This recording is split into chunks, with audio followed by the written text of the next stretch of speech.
যোৱা দেওবাৰে অসম চিকিৎসা মহাবিদ্যালয়ৰ চৌহদত সংঘটিত হয় ভয়াৱহ অগ্নিকাণ্ড। অসম চিকিৎসা মহাবিদ্যালয়ত প্ৰসূতি আৰু শিশু বিভাগত সংঘটিত হয় এই অগ্নিকাণ্ড। শ্বৰ্ট চাৰ্কিটৰ ফলতে এই অগ্নিকাণ্ড সংঘটিত হোৱা বুলি সন্দেহ কৰা হৈছে আৰু এই অগ্নিকাণ্ডৰ ফলত দেওবাৰে মাজনিশা অসম চিকিৎসা মহাবিদ্যালয়ত এক উত্তেজনা পৰিৱেশ সৃষ্টি হয়।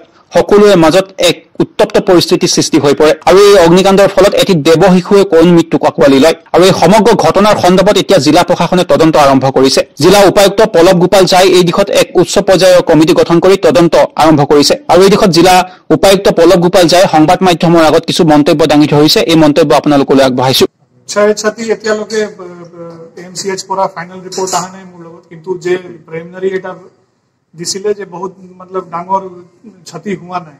লাইফ এটা ডেথ আজি ৰাতিপুৱা লোকে দেখাইছিল আৰু যদি কিবা ইনক্ৰিজ হৈছে এইটো আমাক জনাব। কিন্তু মোৰ ইম্পৰ্টেণ্ট ইজ যে চেঞ্চিটিভিটি যে আছে জায়গাত আৰু এনেকুৱা ইনচিডেণ্ট এইটো খুব এটা মানে এলাৰ্মিং আৰু ফিউচাৰত যাতে এনেকুৱা নহয় এইটো আমি যদি লাৰ্ণ কৰিব পাৰোঁ যে কি কিবা ভুল থাকি গ'ল বা ৰিছপন্সটো কেনেকুৱা হ'ল।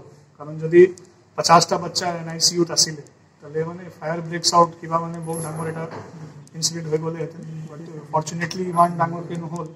চ' বহুত কেয়াৰফুলি আমি চাবলৈ বিচাৰিছোঁ আৰু আমি এতিয়া ৰিপৰ্ট পাম নিশ্চয় আমি একশ্যন ল'ম।